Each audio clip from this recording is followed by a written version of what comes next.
আপনি কি জানেন যে ইসলাম ধর্মে একজন নারীকে পুরুষের অর্ধেক দিয়েছে তাহলে তো পৈতৃক ঠিক করেনি। সম্পত্তির? হ্যাঁ, ঠিক করেনি। ঠিক করেনি। না। আপনি কি এটা আগে জানতেন না? না। আচ্ছা, ইসলামের প্রাথমিক যুগে, যেটাকে আমরা জাহেলি যুগ বলি, হুজুররা জাহেলি যুগ বলে, অন্ধকারাচ্ছন্ন যুগ বলে, সেই যুগে বরং নারীদেরকে সমান সমান দিত।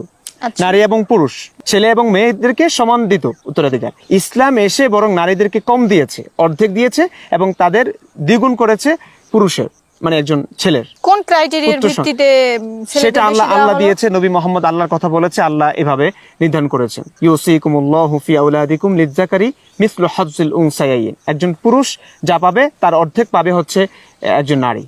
তা আপনি এগুলো কি এই কোথায় বন্টনের আছে? সঙ্গে কোরআনে আছে? পবিত্র কোরআনে কোরআনে সূরা আছে? নিসার 11 নং আয়াত তেলাওয়াত করেছি।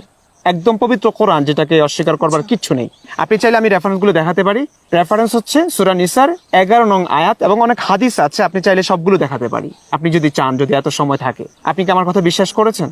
হ্যাঁ। আচ্ছা, দ্বিতীয় কথা হচ্ছে আপনি আর কি বলেছেন যেন? ও, বুড়ির ঘটনা, তাই না? আল্লাহর রসুল, আমাদের প্রিয় নবী, ইসলামের নবী, অনেক দয়ালু ছিলেন। একজন বুড়ি তার পথে কাঁটা বিছিয়ে রাখতেন। হঠাৎ করে একদিন দেখলেন যে, আল্লাহর রসুল দেখলেন যে কাঁটা নাই। তখন ভাবলেন, যে চিন্তিত হয়ে পড়লেন দয়ার নবী, যে বুড়ি হয়তো কোনো অসুস্থতার কারণে এই কাঁটা দিতে পারছে না। সেই কারণে বুড়ির বাসায় গিয়ে তার খোঁজ খবর নিয়েছেন।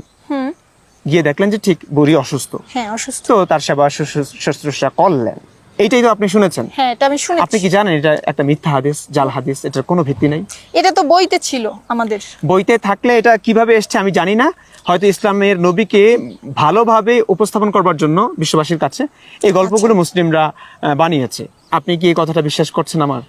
যদি বিশ্বাস না করেন, আমি আপনাকে আপনি শায়েখ আহমদুল্লাহ সাহেবকে চিনেন কিনা? হ্যাঁ, আমি ওনাকে চিনি। আপনি এই